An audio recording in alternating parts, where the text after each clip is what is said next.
Hermanos, ¿cómo están? Espero que gozosos, amén. Ayer ganó Argentina, pero no hay nada se compara a estar acá, así que hermano, yo por mi parte no le voy a mentir, estoy un poquito nervioso. Es algo que voy a hacer por primera vez, digamos, frente a tanta gente, así que téngame paciencia, guarde sus piedras para después. No, mentira. Bueno, la serie de ahora que se ha empezado, que es algo muy lindo, es la fe, amén. Hermanos, yo les invito que me acompañen a leer Hebreos 10, 19 al 23. Si me va a temblar es el Espíritu Santo, amén. Dice Hebreos 10, del 19 al 23, dice: así que hermanos, teniendo libertad para entrar en el lugar santísimo por la sangre de Jesucristo, por el camino nuevo y vivo que Él nos abrió a través del velo, esto es de su carne, y teniendo un gran sacerdote sobre la casa de Dios, acerquémonos con corazón sincero en plena certidumbre de fe, purificados los corazones de mala conciencia y lavados los cuerpos con agua pura. Amén. Hermanos, yo para empezar a hablar de la fe, ¿no? Me iba un poco a qué es la fe, ¿no? Yo me preguntaba qué es la fe, porque es algo que si usted presta atención lo vivimos cotidianamente. Yo quiero suponer que todos los que estamos acá creemos en que Jesús al tercer día resucitó, ascendió al trono, lo dejó el Espíritu Santo, amén. Porque esa es, digamos, la base de nuestra fe. Eso es lo que nosotros nos mueve, amén. Entonces, en este versículo vemos que nosotros tenemos acceso al lugar santísimo gracias a nuestro Señor Jesucristo como principal, digamos, motor o energía, por así decirlo, de nuestra fe, amén, que está puesta en Jesús crucificado y resucitado, amén. Como decía, la fe la vivimos constantemente a lo largo del día, solo que como es algo, digamos, tan cotidiano, por ahí no le prestamos atención. Yo, por ejemplo, cuando leía la Biblia, desde el Génesis hasta el Apocalipsis, en Génesis se habla, por ejemplo, de la fe que tuvo Abraham cuando el Señor le pedía que sacrificara a su único hijo. O la fe que tenía, no sé, Moisés cuando estuvo en el desierto y no veía la tierra prometida. La fe del rey David, la fe de los salmos cuando, por ejemplo, dice: angustiado y afligido estaba yo, pero tú, Señor, sé que me vas a socorrer. Puras declaraciones de fe, amén. Hay otra declaración de fe que a mí me gusta mucho, que es de los amigos de Daniel, amén, que todavía no llegamos a ese libro en la lectura del plan de la iglesia, amén. Los amigos de Daniel, que se llamaban Sadrach, Mesach y Abednego, se negaban, digamos, a entregarse a una estatua que había hecho un rey, en ese momento el rey de Babilonia, Nabucodonosor. Me salió, increíble. La declaración que ellos hicieron dice: he aquí nuestro Dios, a quien servimos, puede librarnos del horno de fuego ardiendo. ¿Por qué? Porque este rey quería meterlos en un horno de fuego, amén. Y de tu mano, oh rey, nos librará, dice. Son declaraciones que vemos, que son declaraciones de fe, amén. Ellos confiaban, dice, puede librarnos del horno de fuego. No dice, nos va a librar, dice, puede librarnos. O sea, creemos que nos puede librar, pero no sabemos. Bueno, después vemos también, como en el Nuevo Testamento también hay muchas declaraciones de fe, después vamos a ir ahí. Pero en su vida, yo sé que usted también hace muchas declaraciones de fe. Por ejemplo, cuando usted pone ese problema en las manos de Dios, ahí usted ya está actuando por fe. La fe que usted tiene cuando ora y le pide a Dios, no sé, salir de diferentes situaciones, amén. Llegamos a una conclusión que, como decíamos, que la fe es una principal fuente de energía, digamos, espiritual que Dios nos ha regalado, como si fuera una plena confianza en Él, o algo explicado así más o menos, sabiendo que su voluntad es buena y agradable para nosotros y que todo siempre va a orar para bien, amén. Quiero que me acompañen ahora a Efesios 2, del 8 al 9. Muchas gracias. Amén. Efesios 2 del 8 al 9 dice: porque por gracia sois salvos por medio de la fe. Y esto no de vosotros, pues es don de Dios, no por obras, para que nadie se gloríe. Una vez que creemos, como se hablaba en la serie del Espíritu Santo, nosotros cuando creemos en Jesús, como hablábamos, resucitado, crucificado, al revés, somos sellados con el Espíritu Santo, amén, el cual nos ayuda en nuestro día a día. Y la fe es el que nos lleva al accionar. La palabra de Dios también dice que por fe andamos y no por vista, amén. Bien, así que bueno, ahora vamos a ir a Santiago. Este está buenísimo. Acuérdese, por gracia soy salvo por medio de la fe. Acuérdese de eso. Santiago 2, 24, 26. Amén. Santiago 2, 24, 26 dice: vosotros veis pues que el hombre es justificado por las obras y no solamente por la fe. Asimismo, Rahab, la ramera, no fue justificada cuando recibió a los mensajeros y los envió por otro camino, porque como el cuerpo sin espíritu está muerto, así también la fe sin obras está muerta.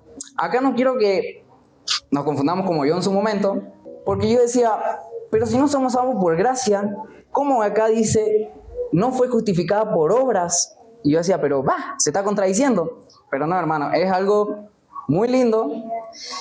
Y es que así como la gracia y la fe se complementan, por gracia sois salvos por medio de la fe, nosotros somos salvos por gracia para buenas obras. Mire qué lindo que es esto. Acá vemos que no son, digamos, enemigos, sino que se complementan. ¿Cómo podemos ver esto? Una vez que nosotros creemos en Jesús, somos sellados con el Espíritu Santo y a su vez nosotros ponemos por obra la palabra, obvio, o quiero suponer, y nosotros empezamos a dar frutos. Yo no me acuerdo de todos los frutos, hermano, les soy sincero, pero sé que está paciencia, templanza, mansedumbre, fe, amor. Entonces, vemos que la fe también es un fruto de que nuestra fe esté puesta en Jesús, de haber creído en Jesús, amén. Entonces nos queda claro que somos salvos por gracia, por medio de la fe, para buenas obras, no por obras, para buenas obras, amén. Las buenas obras salen solas, hermano, usted preocúpese por confiar en Dios, amén. Vamos. Ahora quiero hablar de un tema también que es algo difícil. 2 Corintios 7:1. Somos salvos por gracia, por medio de la fe, para buenas obras, amén. 2 Corintios 7:1 dice, así que amados, puesto que tenemos tales promesas, limpiémonos de toda contaminación de carne y de espíritu, perfeccionando la santidad en el temor de Dios. Como hablábamos, las obras no nos hacen salvos, amén. Nosotros somos salvos por gracia, gracias a nuestro Señor Jesucristo, amén, y su sacrificio, amén. Pero las buenas obras son son un fruto de que nosotros tenemos la fe puesta en Jesús, amén. ¿En qué se nota esto? Por ejemplo, en nuestro perfeccionamiento en el día a día, amén. Acá se está hablando perfeccionando la santidad en el temor de Dios.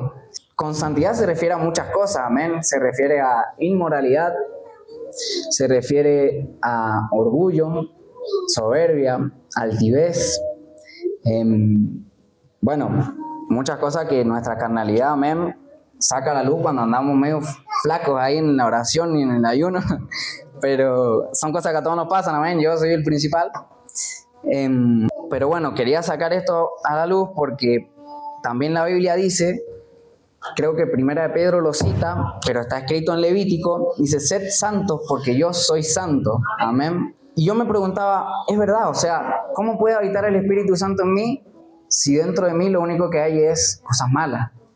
Por ejemplo, como decía, orgullo, altivez. Hay un versículo que decía, Dios resiste a los soberbios, creo, algo así, pero está con los humildes. Así que esta palabra, digamos, nos confronta, amén. La escribe Pablo, inspirado por el Espíritu Santo, amén, pero nos confronta. Vivir en santidad es algo que es difícil, es algo que es del día a día, negarse a uno mismo, amén. Y con esto obviamente no estoy hablando de ser un legalista, un radical, como dicen por ahí, sino que es un camino largo y dice acá, perfeccionando. O sea, no dice que vamos a ser perfectos de un día para otro, amén. Entonces, de que vamos a fallar, todos fallamos, pero hay una diferencia abismal, digamos, entre alguien que vive en el pecado y alguien que cae en el pecado. Hay una diferencia ahí, porque los que viven en el pecado son los hijos del diablo, pero los que caen, obviamente, somos nosotros, que estamos en Cristo, pero podemos caer porque somos carnales, amén. Hace poquito leíamos un proverbio que dice 7 veces cae el justo, más vuelve a levantarse. Quiero mencionar también un versículo, lo voy a mencionar un poquito entrecortado para que la prédica sea family friendly, sea para toda la comunidad. 1 Corintios 6, del 9 al 12. No pasa más el tiempo. Amén. 1 Corintios 6, del 9 al 12. Dice, lo voy a leer un poco entrecortado, por eso es necesario que usted lo siga si puede. Dice, ¿no sabéis que los injustos no heredarán el reino de Dios? No erréis, ni los ni los idólatras, ni los adúl, ni los afé, ni los que se echan con, usted ya sabe porque está leyendo, quiero suponer, ni los ladrones, ni los avaros, ni los borrachos, ni los maldicientes, ni los estafadores heredarán el reino de Dios. Y esto eras algunos, mas ya habéis sido lavados, ya habéis sido santificados, ya habéis sido justificados en el nombre del Señor Jesús y por el Espíritu de nuestro Dios. Quise también incluir el 12 porque dice: todas las cosas me son lícitas, mas no todas me convienen. Todas las cosas me son lícitas, mas yo no me dejaré dominar de ninguna, dice, amén.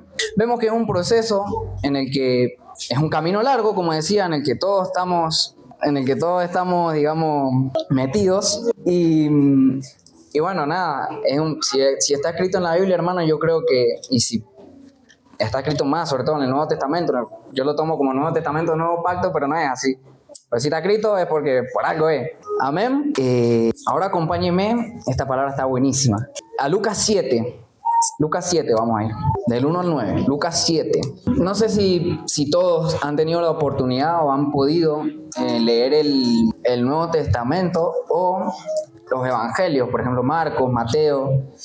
Si lo han leído completo, hay muchos ejemplos de fe, pero en un sentido muy lindo, porque dice, Jesús hablaba y decía, tu fe te ha salvado, decía. Y eso se repite muchas veces, ¿no? Yo quise elegir el versículo de Lucas 7 porque es una historia muy linda y es una declaración de fe que el pastor Matías las mencionaba en el culto pasado, amén.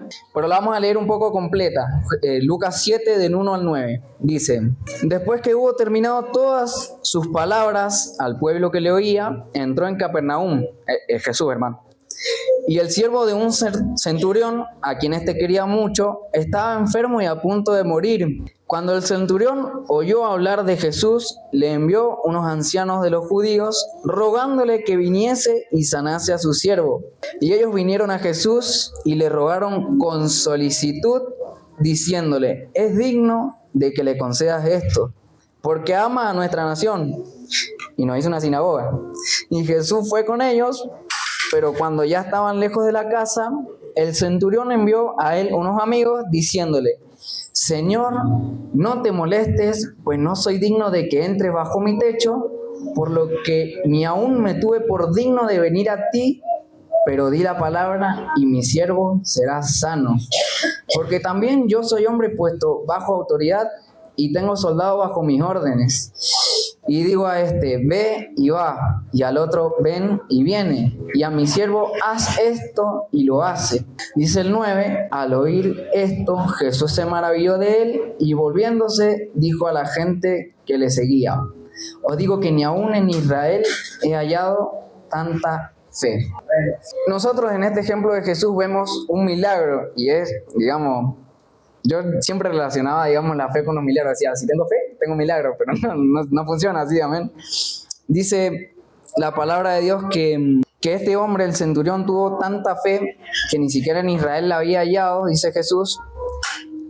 Y vemos que la fe sí puede accionar algo, sí puede provocar algo. Es decir, a ver, yo tengo un testimonio con mi trabajo. Yo no cumplía con los requisitos, los estándares de ser milico, entonces me iban a volar. Pero digamos que yo inconscientemente, no es que lo hice porque hoy sí, qué espiritual que soy, sino dije, ¿sabe qué pasa? Yo creo que Dios tiene algo mejor para mí, por eso no me está concediendo esto, amén.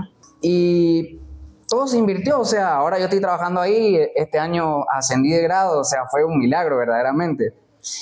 Fue algo que provocó, no sé si provocó está bien dicho, pero fue algo que hice por fe. Digo, mira, si no tengo acá nada, no importa, porque yo sé que Dios me va a proveer algo mejor, amén. Entonces, vemos que los milagros, hermanos, son necesarios en nuestra vida. Nosotros necesitamos a veces de Dios, nosotros necesitamos mucho de Dios. Y por ahí, quizás en el área económica, quizás... se me ocurre mucho ejemplo, amén, pero no quiero hablar desde mi inexperiencia, por así decirlo, porque yo sé, por ejemplo, podría poner un ejemplo, hay gente que por ahí no puede llegar a fin de mes y yo no es algo que yo viva, entonces no puedo decirle, hermano, usted crea, porque no es algo que yo he vivido, amén. Pero sí le puedo decir que así como yo tuve fe, así como yo creí en que el Señor podía darme algo mejor, yo quiero que usted también crea en que Jesús puede darle algo mejor a usted. Y así como vemos en el Nuevo Testamento los muchos ejemplos de tu fe te ha salvado, nosotros creemos acá que yo soy consciente de que muchos hermanos también han orado con fe y ha pasado un milagro increíble, amén. Entonces, pero yo no quiero centrarme tanto en los milagros, amén, sino en que nuestra fe esté puesta en Jesús. Porque, a ver, yo le pongo un ejemplo. Mi fe está puesta en que Dios me va a dar un auto. Y si Dios no me lo da, ¿cómo va a ser mi fe? Se va a apagar. Va a ser una fe diminuta o casi nada. Si yo tengo la fe puesta en el político de turno, ¿cómo va a ser mi fe? No sé, yo no le tengo fe a los políticos. Usted no sé, amén, dice honrad al rey, dice la Biblia, pero bueno, Dios tenga misericordia de mí. ¿Qué otro ejemplo? Usted tiene un hijo en adicciones y usted ora para que él venga acá. Y si no viene, yo creo que el Señor puede transformar su vida, amén. Pero ¿y si no lo hace? ¿Usted va a seguir teniendo la misma fe, digamos, o va a confiar, digamos, en su corazón? Dice la palabra, no me acuerdo si en Jeremías, dice que mis pensamientos no son tus pensamientos, dice Dios. Los pensamientos que tiene Dios no son los pensamientos que nosotros tenemos. Entonces por ahí cuando nosotros pedimos alguna clase de milagro, lo pedimos conforme a nuestro corazón. Que no digo que esté mal. No digo que esté mal. Mucha gente del Nuevo Testamento se movió. Bartimeo fue y le dijo, Señor, yo quiero recobrar la vista. Él quería ver, le pidió algo físico. La mujer del borde de su manto, hermano. Ella decía, si tan solo tocar el borde de su manto, seré sana. Yo creo que Dios, que Jesús puede hacer milagros, amén. Y también creo que también no puede hacerlos, amén. Porque estamos nosotros conforme... Bueno, otro ejemplo. Me acuerdo una vuelta cuando el pastor Matías nos daba una predicación sobre la oración, que decía, Padre nuestro que estás en el cielo, santificado sea tu nombre, venga tu reino aquí en la tierra, hágase tu voluntad, dice. No dice, hágase mi voluntad, que yo necesito, hágase tu voluntad. Entonces, someternos a la voluntad de Dios todos los días de nuestras vidas es vivir por fe. Amén. Amén. Volvamos a Hebreos 12. Hebreos 12, de paso les digo el 11, está lindo porque habla de la fe justamente. Hebreos 11:1 explica qué es la fe, pero vamos a leer el 12. Hebreos 12 del 1 al 2. Por tanto, nosotros también teniendo en derredor nuestro tan grande nube de testigos, despojémonos de todo peso y del pecado que nos asedia, y corramos con paciencia la carrera que tenemos por delante, puesto los ojos en Jesús, el autor y consumador de la fe, el cual por el gozo puesto delante de él sufrió la cruz, menospreciando lo oprobio, y se sentó a la diestra del trono de Dios. Vemos que vuelve a hablar de la fe y vuelve a invitarnos, en este caso, a poner nuestros ojos en Jesús. Yo me acordaba también ahora de un versículo que viene al caso, digamos, porque estamos hablando de muchos temas, pero que dice, ¿cómo es? Las aves del cielo no buscan, no ciegan, no siembran, no hacen nada, pero sin embargo Dios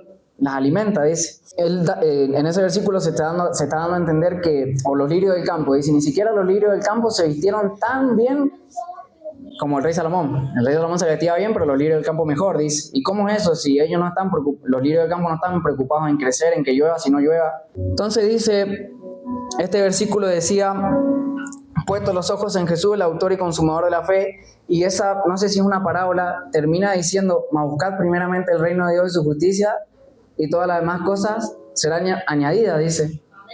Y acá dice, puesto los ojos en Jesús, el autor y consumador de la fe. Son como dos versículos que yo los uno, digamos, aunque capaz no tengan nada que ver, pero yo los pensaba y los unía. Vemos cómo Jesús sustenta nuestra fe, cómo nuestra fe no depende de mi emoción, de cómo yo me sienta hoy o cómo yo me pueda llegar a sentir mañana.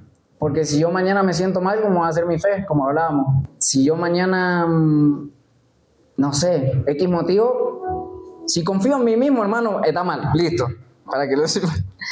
Pero dice acá, por tanto, puesto los ojos en Jesús, el autor y consumador de la fe. Yo estuve buscando qué significaba consumador de la fe, amén, porque no lo entendía. Yo consumador decía, se va a consumir mi fe, no sé, es lo que yo asociaba. Pero consumador de la fe hace referencia a que Jesús sustenta nuestra fe. Entonces, como decíamos, nosotros no tenemos que poner nuestra fe en nosotros mismos, sino la fe en Jesús. Amén. ¿Por qué? Porque esto nos va a llevar a una madurez, a un crecimiento espiritual, como dice este versículo, siempre y cuando nuestros ojos estén puestos en Jesús. Vamos con uno más. Este está en Santiago, al ladito. Santiago 1. Santiago 1, del 5 al 8. Santiago 1, del 5 al 8. y si alguno de vosotros tiene falta de sabiduría, pídala a Dios, el cual da a todos abundantemente y sin reproche, y le será dada. Pero pida con fe, no dudando nada, porque el que duda es semejante a la onda del mar, que es arrastrada por el viento y echada de una parte a otra. No piense, pues, quien tal haga, que recibirá cosa alguna del Señor. El hombre de doble ánimo es inconstante en todos sus caminos. Como hablábamos, hermanos, si nuestra fe está puesta en Jesús, nosotros tenemos que estar convencidos de que vamos a recibir algo, amén. Y también dijimos que capaz no, amén. Lo importante es que nuestra fe esté centrada en Jesucristo, amén.